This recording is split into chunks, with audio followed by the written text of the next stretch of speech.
오늘 우리가 함께 깊이 파고들 말씀은 잠언 18장 12절입니다.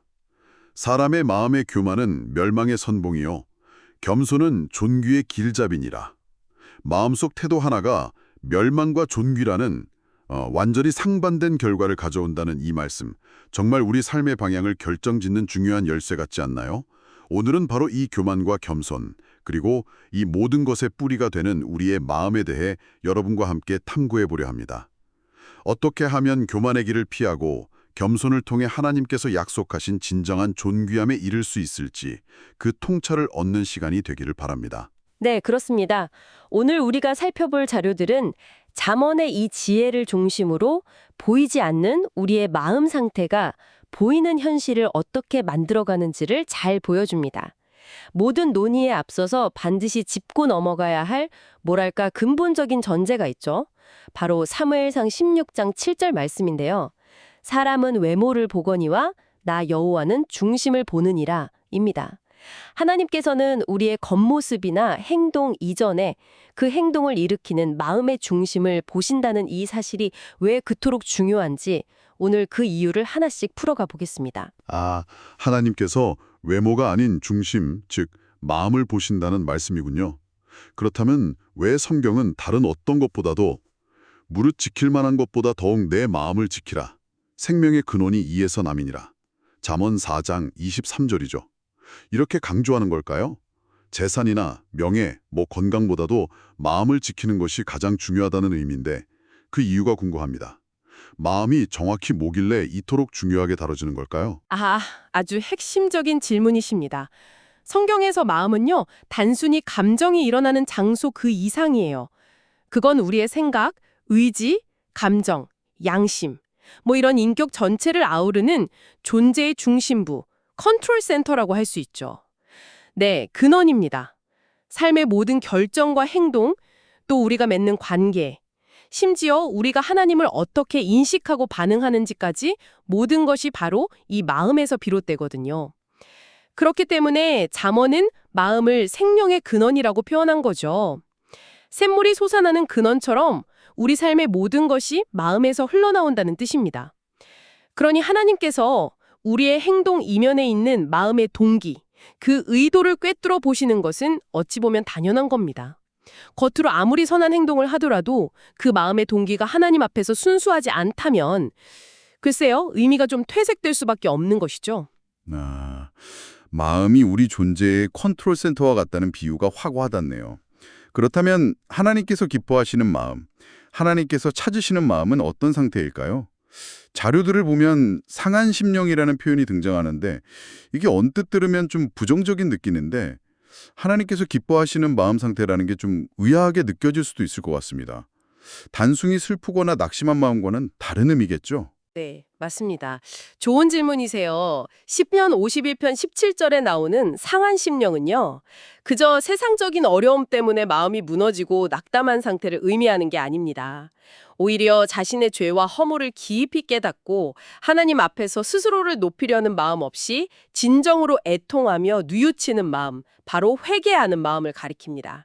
스스로의 힘으로는 의로워질 수 없음을 인정하고 오직 하나님의 긍휼과 용서를 구하면서 그분 앞에 완전히 낮아진 상태, 그러니까 깨어지고 부서진 마음이죠. 하나님께서는 우리가 드리는 값비싼 재물이나 화려한 종교 의식보다 이렇게 자신의 실상을 정직하게 인정하고 하나님께로 돌이키는 진실하고 겸손한 마음 자체를 가장 귀하게 여기십니다. 하나님께서 찾으시는 건 완벽함이 아니에요. 자신의 연약함을 솔직하게 인정하고 그분께로 돌이키는 그 진실한 마음입니다. 마치 상처 입은 아이가 부모 품을 찾듯이 하나님 앞에 나아가는 그 마음을 가장 귀하게 여기시는 거죠. 이것이 시편 기자가 말한 상한 심령, 즉 회개하는 마음의 본질입니다. 그래서 당신의 어떤 헌신이나 봉사 이전에 당신의 마음이 지금 하나님 앞에서 어떤 상태인지가 훨씬 더 중요하다는 의미입니다. 상한 심령이 회개하는 겸손한 마음을 의미한다는 것. 그리고 하나님께서 그 마음을 가장 귀하게 여기신다는 것. 네, 정말 인상 깊습니다. 마음이 이렇게 중요하다는 것을 알게 되니 잠언 18장 12절의 경고가 더욱 무겁게 다가오네요. 교만은 멸망의 선봉이라고 했는데 여기서 말하는 멸망은 정확히 어떤 상태를 의미하는 걸까요? 단순히 사업 실패나 관계의 파탄 같은 세상적인 어려움을 넘어선 의미가 있을 것 같습니다. 그렇습니다. 성경에서 말하는 멸망, 영어로는 destruction인데요. 이건 단순히 재정적 파탄이나 사회적 실패 같은 일시적인 어려움을 훨씬 뛰어넘는 개념입니다. 근본적으로는 하나님과의 관계가 완전히 단절되는 상태, 영적 죽음의 상태를 의미해요. 더 나아가서는 그 상태가 영원히 지속되는 회복 불가능한 영원한 파멸까지 내포하고 있습니다. 교만은 바로 이 끔찍한 최종 목적지를 향해서 마치 군대의 선봉대처럼 가장 앞장서서 우리를 이끌고 가는 원인이라는 겁니다. 마음속에 교만이 자리 잡고 자라나기 시작하면 그 인생의 방향은 결국 하나님으로부터 멀어져서 영적인 파멸을 향해 나가게 된다는 그런 준엄한 경고죠. 하나님 없이 스스로 높아지려는 마음 자체가 이미 영적인 죽음의 시작인 셈이죠. 영적인 단절과 영원한 파멸이라니, 정말 생각만 해도 심각한 결과네요. 그런데 이 교만이라는 것이 워낙 미묘해서 스스로 잘 인식하지 못할 때도 많지 않습니까? 우리 삶 속에서 이 교만이 구체적으로 어떤 모습으로 나타나는지 우리가 좀 경계해야 할 교만의 증상들은 뭐가 있을까요? 맞습니다. 교만은 아주 교묘한 가면을 쓰고 나타날 때가 많죠. 잠언 13장 10절에서는 교만에서는 다툼만 일어날 뿐이라고 말씀하는데요. 내 생각이 무조건 옳다, 내 방식이 최고다 라고 여기는 아집과 독선. 이게 바로 교만의 대표적인 모습입니다. 이런 마음은 필연적으로 다른 사람과의 갈등과 불화를 일으키죠. 또 다른 흔한 모습은 자신의 성공이나 능력을 전적으로 자신의 힘으로 이룬 것이라고 생각하는 겁니다. 내 능력, 내 지혜, 내 노력 덕분이야.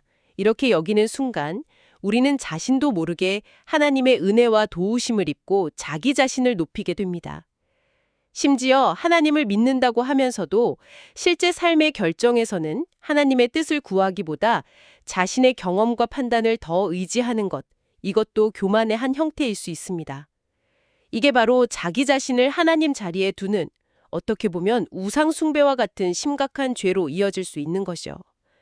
겉으로는 겸손한 척 말하고 행동할 수 있지만 마음의 중심에 하나님이 아닌 자기 자신이 있다면 하나님은 그 중심을 아십니다.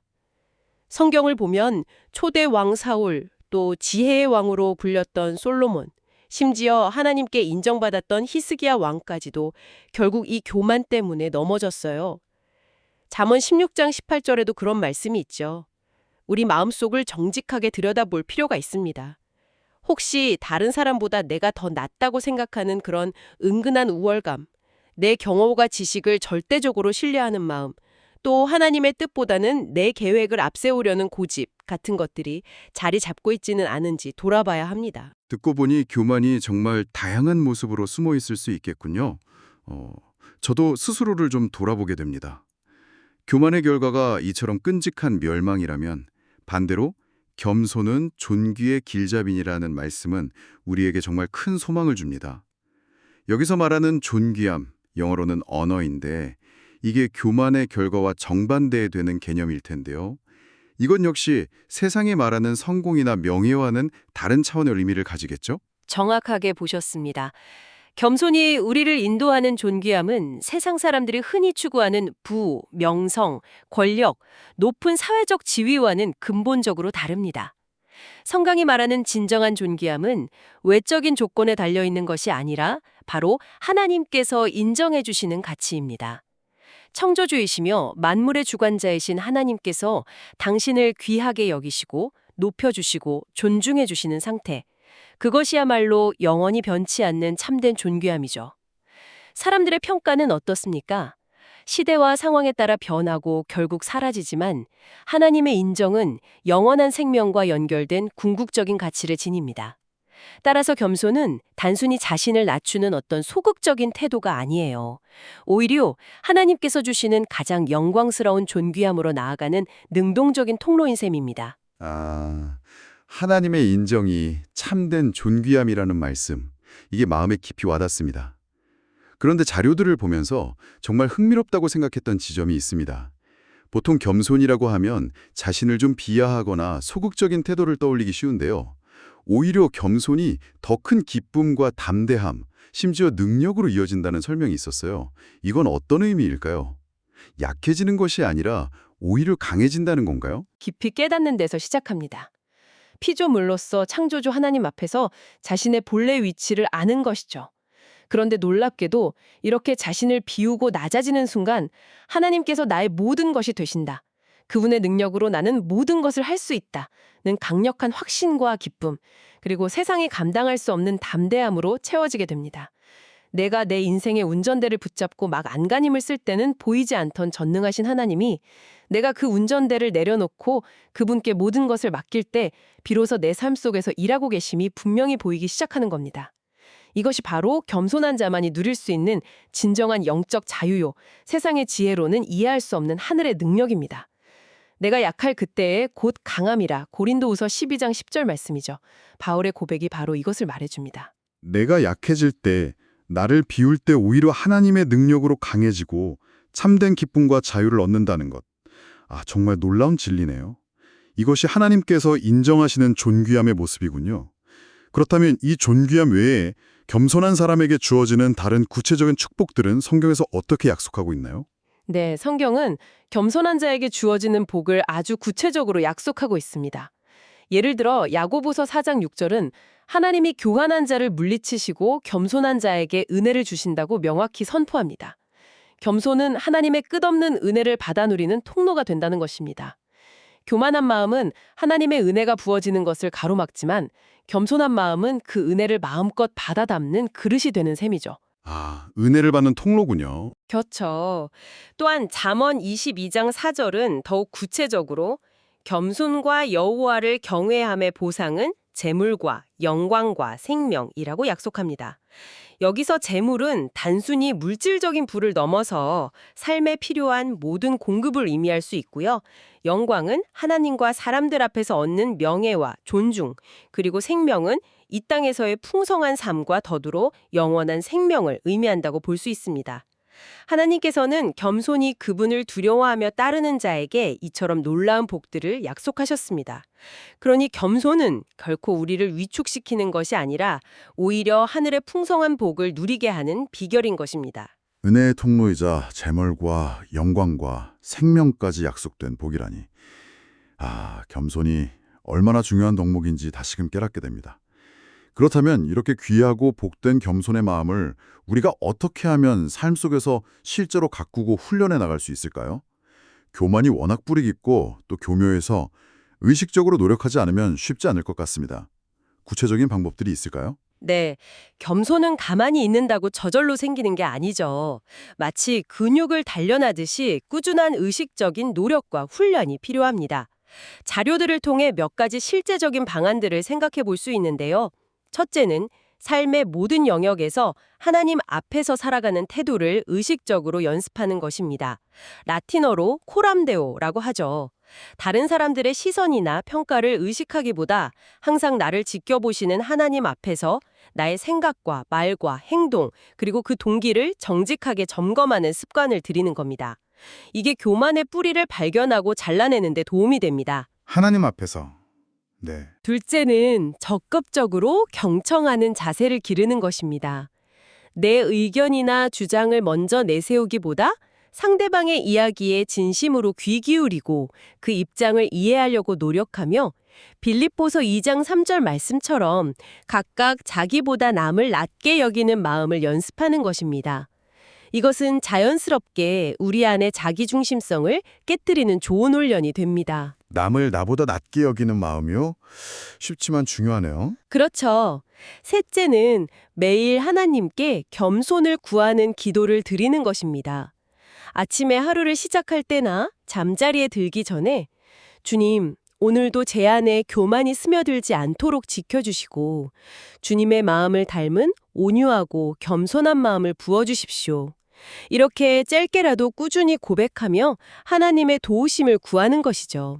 왜냐하면 겸손은 우리의 노력만으로는 이룰 수 없고 성령님의 도우심이 반드시 필요하기 때문입니다. 하나님 앞에서 살기, 경청하기, 매일 겸손을 구하는 기도.